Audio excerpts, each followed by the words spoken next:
है कि काहे का भरा हुआ है, नहीं ना। शुद्ध चाहिए तो शुद्ध अन्न चाहिए तो गौ पालने पड़े। अब भाई 20 रुपए के लिए गेहूँ किलो गेहूँ बिक रहा है भैया, शुद्ध गेहूँ कम से कम 150 रुपए किलो बिकेगा। थोड़ा खेती करोगे तो ज्यादा लाभ कमाओगे। गौ भैंस दोनों रखो, मैं मना नहीं करता हूँ, क्योंकि दूध की भी आवश्यकता है, पर ये सोचते हो कि गौ दूध कम देती हैं। सेवा करके देखो, प्रत्यक्षम किम प्रमाणम, हम ही प्रमाण बैठे हैं आपके सामने। एक गौ माता है और हमने क्या हुआ कि 5-6 महीने बछड़ी ने पिया, बढ़िया पिलाया, हम को देती थी, आधा तो ले लेते थे, आधा अधिकार है। गौ माता अगर 1 किलो दूध देवे तो आधा हमारा अधिकार है, क्योंकि हम सेवा कर रहे हैं भैया, आधा उसके बच्चे का अधिकार है। अधिकार किसी का नहीं छीनना चाहिए।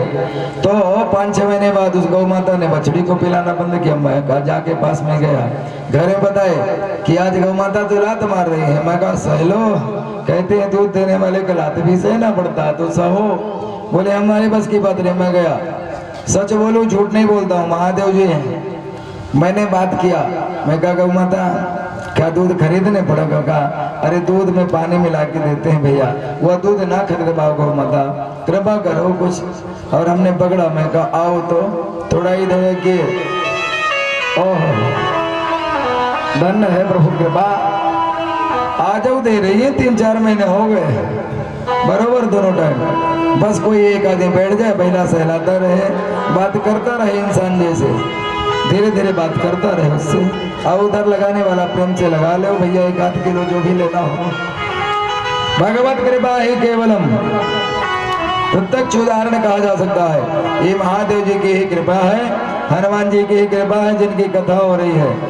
आपके अंदर भाव होना चाहिए, देनहार कोई और है, देनहार कोई और है, भेजत है दिन रे,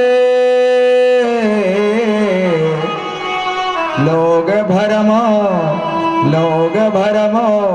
हम पर करें, लोग भरमो हम पर करें, ताते नीचे नैन।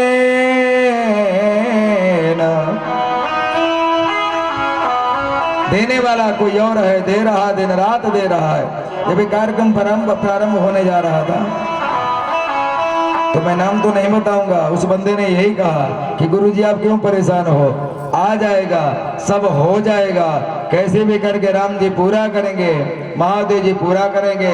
आज उनकी बात अक्षरशः सत्य होती दिख रही है। भगवान चरणों में 8वां दिवस है, कौनों कमी नहीं, धीरे धीरे सब आ रहा है और धीरे धीरे पूरा भी हो जाएगा। जो नहीं भी पूरा होगा तो सामने वाले ने कहा कि हम है ना, क्यों चिंता करते हो, कहीं ना कहीं से कुछ कर डालेंगे। हम भगवान से प्रार्थना करेंगे ऐसे जीवात्मा को, ऐसे व्यक्ति को भगवान लाख गुना ताकत दे, शरीर में उसके धन संपत्ति का प्रवाह कर दे, उसके यहाँ भगवान कृपा करें और ऐसे उसका भाव बना रहे। भगवत कृपा ही केवलम, केवल भगवान को छोड़ करके देखो तो बाबा ने फिर क्या करते हैं। अब लंकिनी कह रही, एक लौ की बात मैं करता हूँ, लौ दीपक में होता है, जला देते हो, धुआं ना निकले, ध्यान रखना दीपक में, उसको लौ कहते हैं। और थोड़ी हवा चले, वो एक बार चमक जाए, इतना समय केवल लगा हनुमान जी और लंकिनी के बीच में। तो लंकिनी के कहा कि तात स्वर्ग अपवर्ग सुख धरे तो लायक आग, तोलनता ही सकल मिले, जो सुख लव सत्संग। एक लव का सत्संग आज इसको मुक्त कर दिया और आशीर्वाद भी दिया, जाइए आप चिंता मत करिए, और आशीर्वाद दिया कि प्रवेश नगर की जय सबका जा,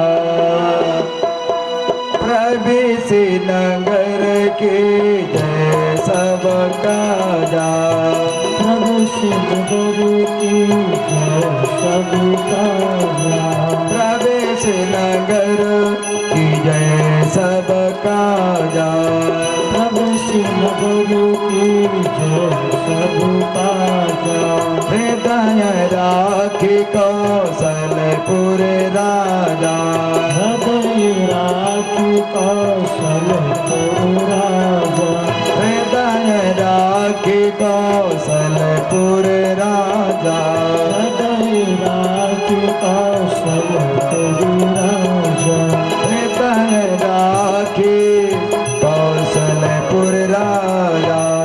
तदा प्रवेश्य हरे श्रेष्ठ पुरे रावण पालिता, वेदस्व सर्व कार्याणि यानि यानि हि वांछसे। हे कवि श्रेष्ठ, अतः आप इस रावण पालित पुरी में प्रवेश कीजिए और यहाँ जो जो कार्य करना चाहते हो सबको पूर्ण करिए।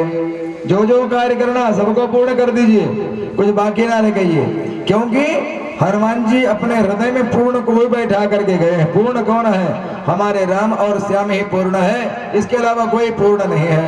इसीलिए उनके प्रार्थना करो तो पूर्णमदः पूर्णमिदं पूर्णात् पूर्णमुदच्यते पूर्णस्य पूर्णमादाय पूर्णमेवावशिष्यते।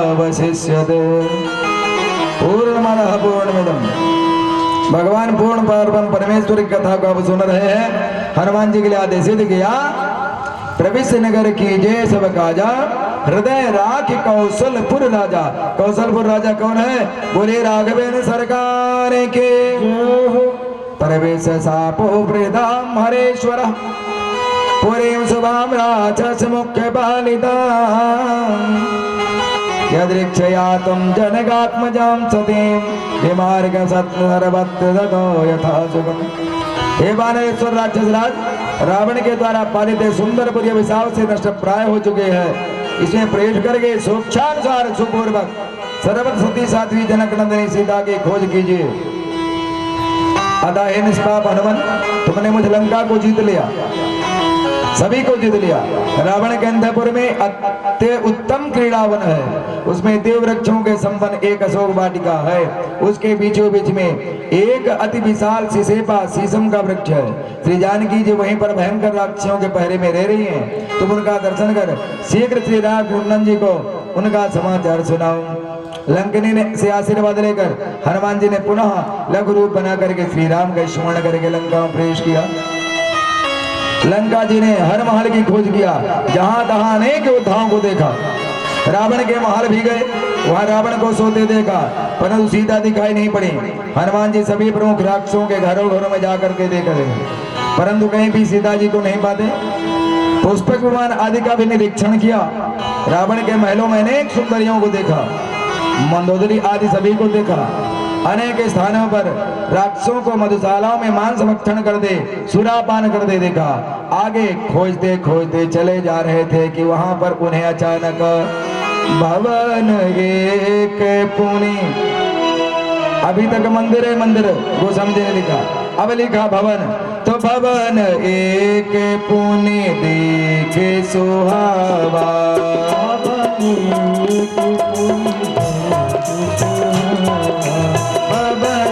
एक पुनि देखे सुहावा, भवन एक पुनि देखे सुहावा, हरे मंदिर कहाँ धेन बनावा, हरे मंदिर कहाँ धेन बनावा, भवन एक पुनि देखे सुहावा, भवन एक पुनि देखे सुहावा, हरि मंदिर कहाँ धेन बनावा, हरि मंदिर कहाँ धेन बनावा।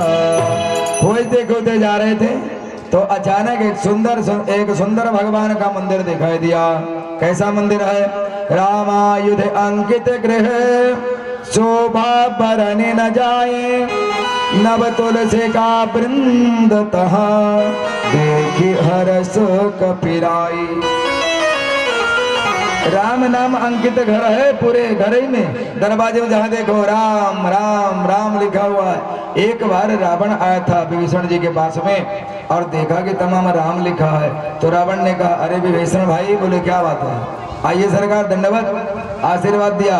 बोला ये बताओ, तुमने मेरे दुश्मन का नाम लिख के रखा है चारों ओर। बोले भैया आप इतने पढ़े लिखे हो, लेकिन आपको व्याख्या करना नहीं आता। दुश्मन का नाम कैसे? आपका और भाभी का तो नाम है दोनों का। बोले बताओ मुझे। बोले रा और माँ है। तो रा का मतलब रावण है भैया, और माँ का मतलब मंदोदरी है। मैं अकेले थोड़े ही आपको भजूं, मैं रावण और मंदोदरी दोनों भाई भाभीियों का नाम लिखा हूं। भगवान भक्त को बचने के लिए इसे बुद्धि देते हैं। तो रामायुध अंकित गृह शोभा बरन न जाए, नव तुलसी का वृंद तहा देख हर्षो कपिराई। हनुमान जी हर्षित हो गए। राम राम हर जगह लिखा हुआ, परमानंद है कुटिया में। और तुलसी के वृक्ष एकदम नए नए वृक्ष हैं। नए वृक्ष कब रहेंगे तुलसी के, पता है आपको कैसे नए वृक्ष होंगे? भले 2-3 साल का वृक्ष होगा लेकिन नया रह सकता है। कैसे? जब उसमें फल आए तो उसके फल और पत्ते ऊपर के तोड़ करके भोले बाबा को चढ़ाते जाओ, तो तुलसी का वृक्ष नया ही बना रहेगा। और पता चलेगा, बताओगे गुरुजी 5 साल हो गए लेकिन वृक्ष अभी तक है। नवीन करने के नियम है। अब आप नए कैसे बनते हो बताओ?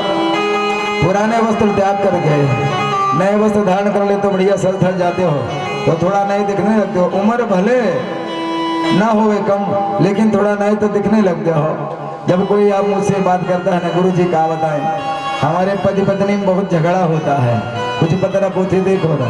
मैं कहा मैया की पूजा करो ना, भवानी की उपासना करो। अगर गृहस्थ शास्त्र में सुख की अपेक्षा है तो माँ भवानी जगदम्बा की उपासना करो। फिर थोड़ा बहुत तो झगड़ा होना भी चाहिए। अगर थोड़ा झगड़ा नहीं होगा तो नयापन कैसे आएगा?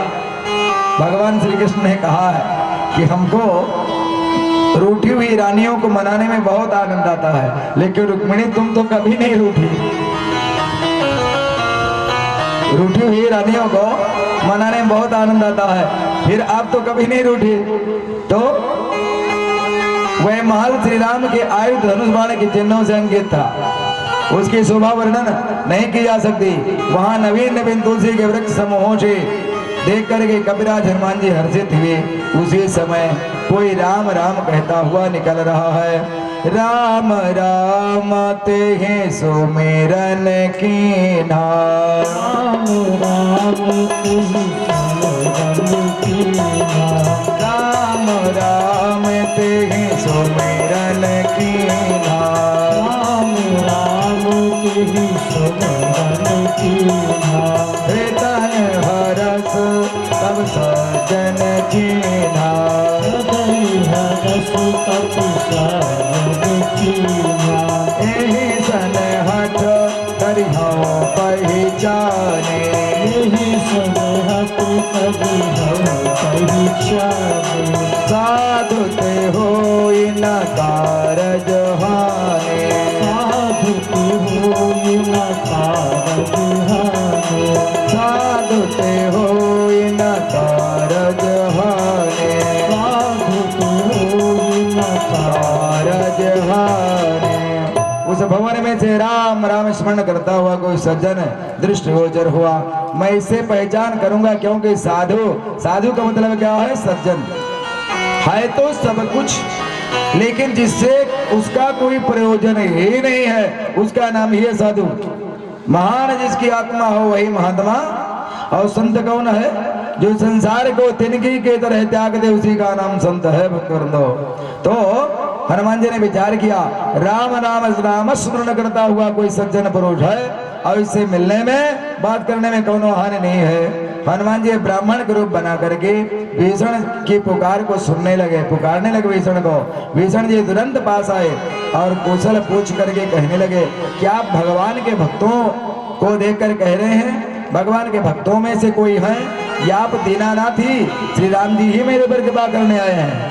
हनुमान जी भीषण को देखकर कहने लगे, असुरों में कैसे भक्तराज तुम जीवन यापन करते हो, रावण की सेवा में रहकर श्री राम उपासन करते हो।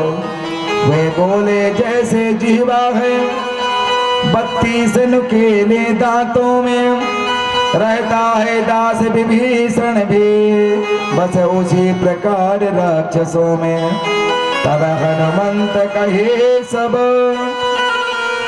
राम कथा निज नाम, सुनत जुगल तन पुलक मना, मगन सुमिरे गुण ग्राम। हनुमान जी ने सारा वृत्तांत कह करके अपना पूरा परिचय दे दिया। श्री राम का चिंतन करते हुए दोनों आनंद में मग्न हो गए।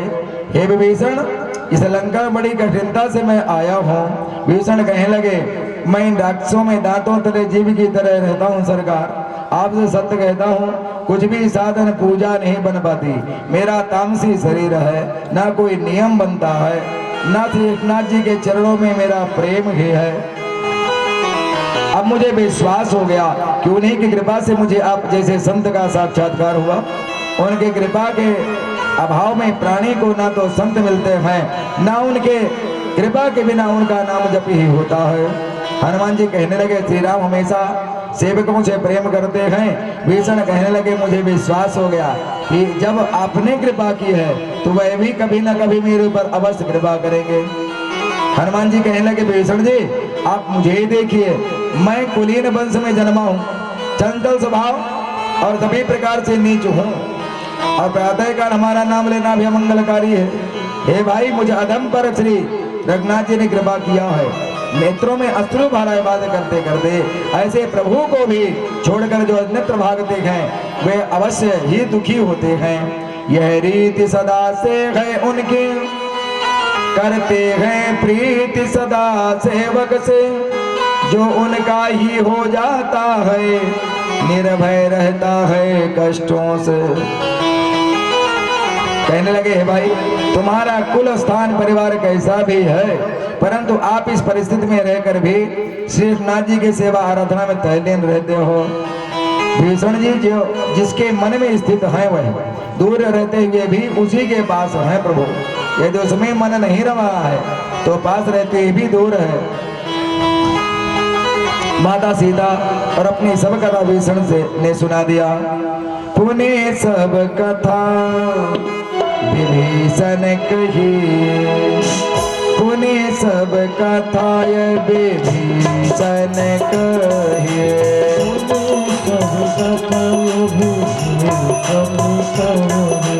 जय विधि जनक सुता रही,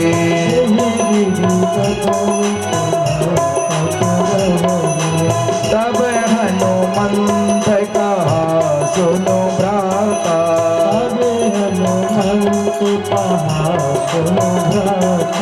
देखो चाहो जानकी माता,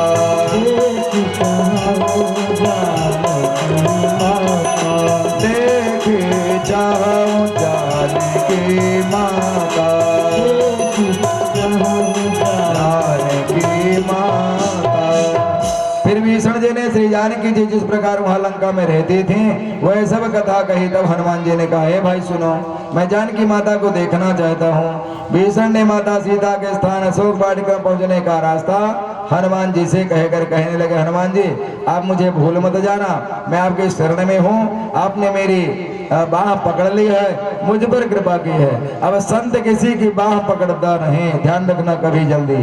और जो संत बाह पकड़ लिया और भार अपने कंधे पर रख लिया, फिर उसका तो उद्धार करके ही छोड़ता है। उदाहरणार्थ आप श्रीमद् भागवतम में महाराज जड़ भरत का चित्र उठा करके देखो, राजा रघुगण का पालकी अपने कंधे पर रखा तो ऐसा कुशल उपदेश कर दिया कि राजा रघुगण को तत्क्षण वैराग्य हो गया, फिर दोबारा कहीं संग करने नहीं जाना पड़ा। हनुमान जी कहने लगे, भैया मैं तो उनका सेवक हूँ। तदनंतर हनुमान जी वही छोटा रूप बना करके अशोक वाटिका में पहुंच करके सीता जी को प्रणाम देखते हैं। माता जी का शरीर अति दुर्बल हो गया है और उनकी दशा देखकर बड़े दुखी हुए। उसके दसमों का अब वहां पर क्या वर्णन आता है वाल्मीकि अध्यात्म रामायण में कि दशास्यम विंशति भुजं नीलांजना चयोपमं दृष्ट्वा विस्मयमापन्नः पत्र संवेप्यलीयतो। माता जी का शरीर दुर्बल हो गया है, उनकी दशा देखकर बड़े दुख हुए हनुमान जी। उसी समय क्या हुआ, अचानक रावण का आगमन होता है। 20 भुजाएं हैं, 10 मुख है, कज्जल समूह के समान काला शरीर है हनुमान जी को बड़ा विस्मय हुआ और वो पत्तों में छिप गए। रावणो राघवेणासो मरणम में कथं भवेत सीतार्थमपि न याते रामः किं कारणं भवेत। रावण को सदा यही चिंता रहती थी किस प्रकार श्री रामचंद्र जी के हाथ से जल्दी से जल्दी मेरा मरण हो जाए। ना जाने क्या कारण है कि वे अभी तक सीता के लिए भी नहीं आए। अध्यात्म रामायण में वर्णन ऐसा आता है, आनंद रामायण में वर्णन आता है भक्त वृंदो, जिस समय पर धनुष यज्ञ हुआ उस धनुष यज्ञ में रावण और बाणासुर भी आए हुए थे और सुंदर व्यवस्थाएं की गई थी। रावण और बाणासुर भी धनुष जाकर के देखे, लेकिन वे जो है रावण बाणासुर धनुष को देख करके चले गए। राम जी को संकेत किया और राम जी बाहर आए, रावण से मिले। रावण ने कहा हाथ दिखाओगे, और जब राम जी का हस्तरेखा देखा तो कहा आखिर में आप आ ही गए ना। हे राम, मैं दशग्रीव राक्षस राज रावण आपको लंका में आने के लिए आमंत्रित करता हूं। राम नहीं बोले तो बोला सुनो, अगर नहीं आओगे तो मैं आपको लंका में आने को मजबूर कर दूंगा और आना ही पड़ेगा। प्रणाम। इतना कह कर राक्षस राज दशग्रीव चला गया।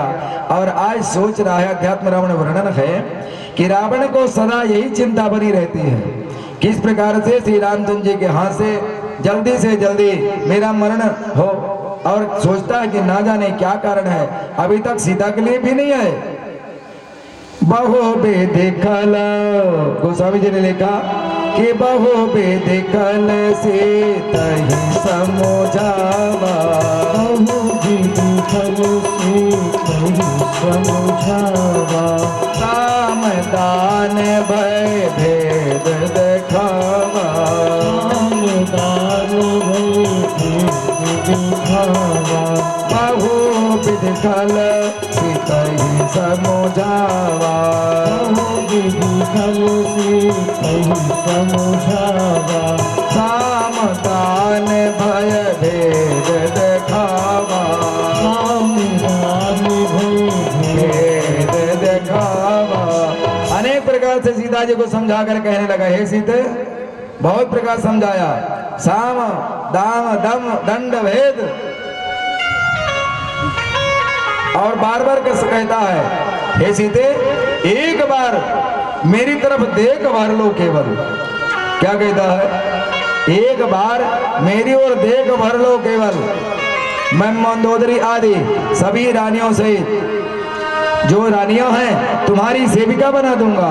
स्वधर्मो रक्षसाम भेरो सर्वदैव न संशयः, गमनम वा पर स्त्रीणाम हरणम संप्रपथ्य वा। हे भीरू, तुम यह ना समझो मैंने कोई अधर्म किया है, पराई स्त्रियों के पास जाना अथवा बलात् उन्हें हर लाना ये राक्षसों का सदा ही अपना धर्म रहा है, इसमें संदेह नहीं है।